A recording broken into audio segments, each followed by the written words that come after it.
वाल्मिक कराड याचा मुलगा सुशील कराड यांच्या नावे असलेली फर्म सान्वी ट्रेडर्स आणि पत्नीच्या नावे असलेली फर्म अन्वी एंटरप्राइजेस या फर्ममध्ये फिर्यादी महिलेचा पती मॅनेजर पदावर कामास होता.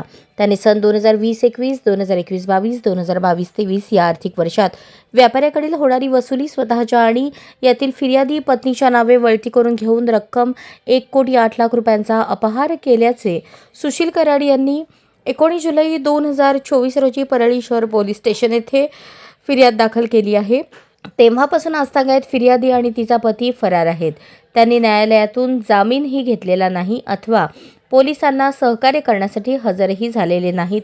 असे असताना प्रस्तुत प्रकरणातील फिर्यादी महिलेने जबरदस्तीने गाड्या, सोने, प्लॉट, जागा, खरेदी खतान्वये लिहून घेतल्याचा तक्रारी अर्ज MIDC पोलीस स्टेशन सोलापूर येथे दाखल केला होता. परंतु घडलेल्या घटना या परळी शहरातील असल्याने पोलिसांनी तिकडे तक्रार दाखल करण्याचे समजपत्र फिर्यादीस दिले होते. त्यानंतर फिर्यादी महिलेने पोलीस महासंचालकांकडे तक्रार दाखल केली.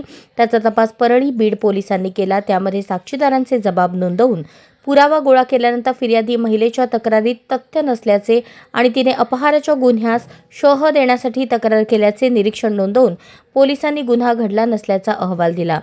त्यामुळे फिर्यादी महिलेने सोलापूर येथे न्यायालयात खाजगी फिर्याद दाखल केली होती. सदर प्रकरणात न्यायालयाने पोलिसांकडून संपूर्ण अहवालाची गरज व्यक्त करून MIDC पोलीस स्टेशन सोलापूर यांना तपास करून 8 दिवसात अहवाल कोर्टात सादर करण्याचा आदेश पारित केला होता. अशाच नवनवीन अपडेटसाठी जनता राज्य न्यूज चॅनलला सबस्क्राईब करा, लाईक करा आणि शेअर करायला विसरू नका.